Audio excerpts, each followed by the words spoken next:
I'm in Grand Rapids, Michigan, outside of the world-famous Founders Brewing Company. We're gonna head inside, get a tour, and try some of their amazing beers.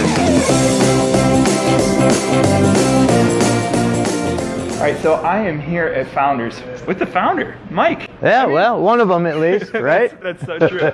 So yeah, how did you guys get started into doing this that led to today? Oh boy, yeah. You know, I think it started really just like a lot of folks in the craft industry. We were home brewers. Yeah. A good friend of mine, Dave Engbers, and myself. Yep. You know, this dates back to probably 1994. Okay. I you know, just actually through home brewing got interested and just happened to write a business plan. I didn't have a career going at that point. Eventually my friend Dave was teaching and he was disenchanted. He called me and we struck up a conversation and partnered together and started, I think our first case, was sold in 1997. Amazing. And then we proceeded to live for 12 years not making money and, you know, losing money hand over fist, just like any entrepreneurial dream. So true. Yeah, that story is a common thread that I'm finding out. Exactly, yes. But throw some numbers out at me. How big are you guys today? I mean... Well, you know, you never think when you're doing this that you could possibly become one of the country's largest brewers, but you know, fortunately we were able to stick through it, and what we started 20 years ago, I think our first year we did maybe 300-400 barrels of beer. Okay. This year we're forecasting 650,000 barrels of beer. Yeah. 16-year-old Mike, what would he say? You know, I mean, did you ever picture any of that? You know? No, I mean you don't. I think part of it too is over the 20 years you don't ever think about perhaps that you're creating a bit of history. Yeah. You're just going to work day in, day out and facing the troubles of the day. Exactly. As an entrepreneur, you're trying to just solve issues most of the time. Absolutely. And it wasn't until probably recently, the last few years, that Dave and I have been able to really sit down and look back and reflect on it. And it's humbling, it's an honor. I mean, it's something that we now think about, you know, being able to talk to our kids about in our family and our legacy and what we've done. Yeah.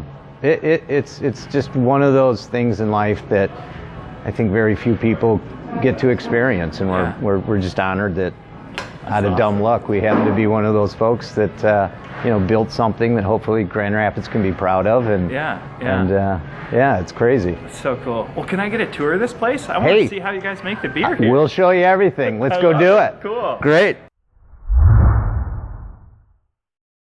So this was the very first brew house we purchased. Okay.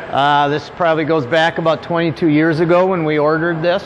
Wow. 30-barrel system. Okay. And when we first ordered it, we literally just ordered the brew kettle and the mash water tun. Okay. Okay. Since then, we've added a whirlpool and things. But, you know, this is called the Classic because it was our original. Yeah. And to this day, we still brew on it almost daily. Oh, really? Yeah. Do you guys do like experimental beers? It's kind of become our, it's exactly it. It's become more or less our R&D system. Okay. And this is where a lot of our new experimental beers will come from. Nice. But, you know, it all starts back here. Obviously, we have large silos in the back, and this auger system will feed our kettles with, well, we've got, I don't know if you guys were able to come in here, but this is the mill room. Oh my gosh. Yeah, so essentially we're pulling everything from the silos. Yep. It goes through the mill, and then it obviously is piped and finds its way over to the mash water tun. Yep. Where then you're steeping hot water over it and transferred into the brew kettle, and that's where the addition of hops start to take place and things like that. Okay. Okay. Mostly Founders produces ales. Okay. We do have a lager that Solid Gold. I don't know if you've heard about Solid Gold really yet. Excited. I'd love to try some of that. It's phenomenal because I think, you know, when we first got into craft, it was kind of during that extreme beer time frame when everyone was doing really high gravity and the more wild the recipe, the better. And we definitely were pioneers in that whole movement. But through time, we've seen palates have evolved, and people are looking for more consistency, still full flavored, kind of craft centric type beers, but there's more out there now, and people want to see their local craft brewer making anything from a $50 bottle of CBS, all the way to a well-rounded lager. So we've got quite a portfolio, but really that's the only brand of scale that we have that's from a lager yeast strain. But other than that, everything's ales. So once we get out of the brew kettle and we transfer into fermentation, you probably got a life cycle of a couple weeks, call it, for most of our ales. Lager's going to be longer than that, obviously. So after everything comes into the mash, it gets fermented in these gigantic barrels that we've seen.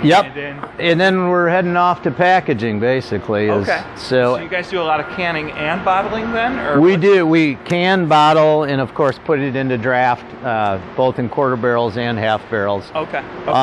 We have multiple lines just to accommodate everything that's going on.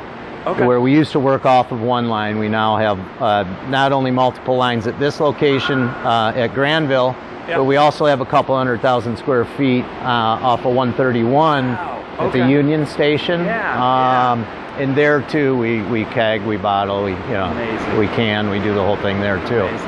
So we're constantly growing. Since we've moved here, I think we've been under construction. We moved here essentially beginning of 2008. And we've been under expansions ever since then. That's amazing. And we were just evaluating where we're at with our capacity as of late. Based on the trajectory of all day, we probably are going to be out of capacity in 2 more years. Amazing. And so we're rethinking now what's the next move, because for us it's about a 2-year process to build a greenfield site. So we've got to start thinking about where the next capacity comes from. That's amazing. And now that we're in 40, I think it's 48 states and 27 countries. So you also start thinking about logistics in terms of how much beer are we shipping westward? Should the next brewery be here, or should it be Colorado? And because it's you have freshness concerns as well as freight concerns. It costs a lot of money for us to freight out west. So do you put a brewery a little closer to that or not? And that's exciting. So we're weighing all this out right now. I love it. I love it. It's crazy. All this talk about beer is getting me really thirsty. Should we go grab one? I love that. All right. That'd be awesome. Let's do it. Cool. What it turns into, I don't think you ever really think about that. You don't imagine it, and you don't concern yourself with it. The only thing we really concerned ourselves about was just keeping our head above water. And that's a famous story too, and I'm not sure if people are even aware, but you guys, you took some risks. Like there were gates. I've seen the bolt cutters. There was. Wow. I mean, we basically built the brewery in '96, and by 2000, in between 2000 and 2003, we were meeting with bankruptcy attorneys. Wow. I went 3 years without paying the federal government their beer taxes. We went several months paying the bank maybe once every 3 months. Oh my gosh, Stopped paying the landlord, so we were getting kicked out of our building. The bank, we defaulted on the bank loan. We had a week to come up with $500,000. We're losing money hand over fist. No investor wanted to touch us, and we just kept battling. I think one of the things that I always have kind of looked back at is that, I think the dream is kind of yours, and you own the dream. No one else owns that dream but you, and you have the power to say, I'm done. And as long as you don't say I'm done, it's amazing how you figure out ways to keep things alive. So every day became this challenge of the unthinkable. we just became so numb to it, it became our daily routine. So when people like listen to our story and think about it and ask us questions, and they're kind of like, God, why'd you do that? That's just miserable, you know? and for us, it just became daily life. So I don't, you know, we aren't any better than, you know, anyone else. We aren't a better entrepreneur or anything. I just think you become conditioned to the space that you're in. Exactly. And you no longer realize what you're doing or going through. Exactly. So you just do it. Yeah. And that just became our life. Wow. And then 12 years later down the road, we broke even. And we thought, oh, okay. I guess we're on the other side of the forest now. So cool. And that was it. Yeah, that's amazing. That is amazing. That's how it went. So let's get a beer. I'm all about this, yeah. What do you want? So I'd love to try the gold too. Do you guys have solid gold? Yeah, let's try that. None of our beers are filtered. None of your beers are filtered? No.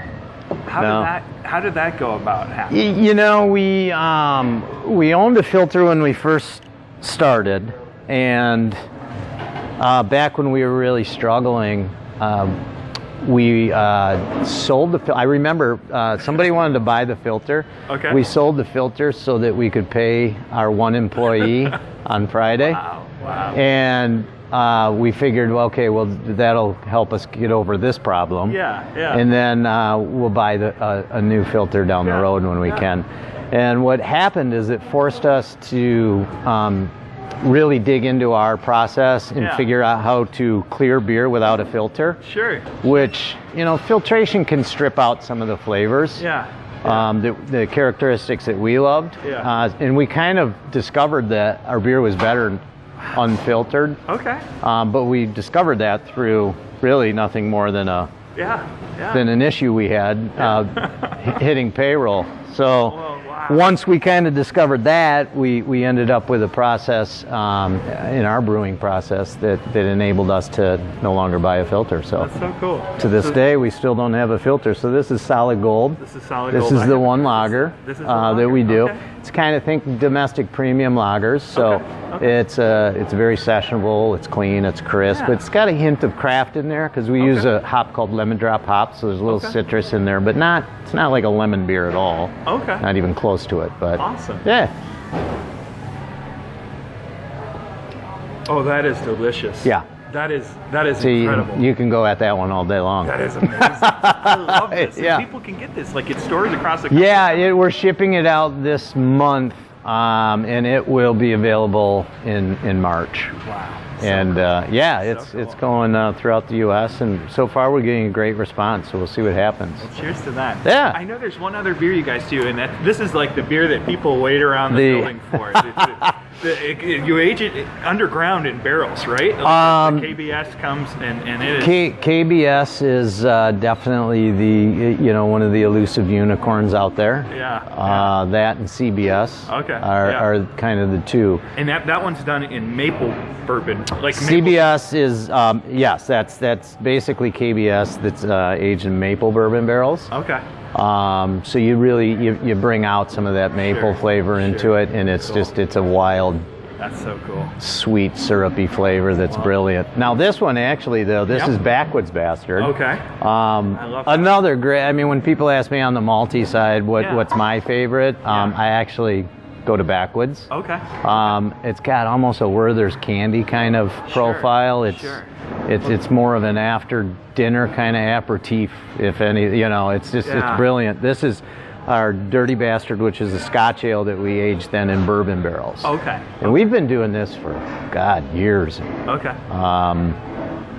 I'm shooting from the hip here, but it was probably mid 2000s when we started doing Backwoods. Wow. So so cheers. Enjoy. You know what I mean? You get that sweet caramel. Oh, it's so good. The lacing on the glass, everything about this is just beautiful. It's got a huge viscosity. It's got a great nose, and it's brilliant. Yeah, that's one of the best we do. I love it. Well, Mike, thank you so much for giving us a tour. Yeah, no. Thank you guys so much for watching. We always say incredible beer like this should be sipped and savored, never enjoyed in excess. Please like and subscribe for more videos, and thanks again. You got it. Cheers and cheers.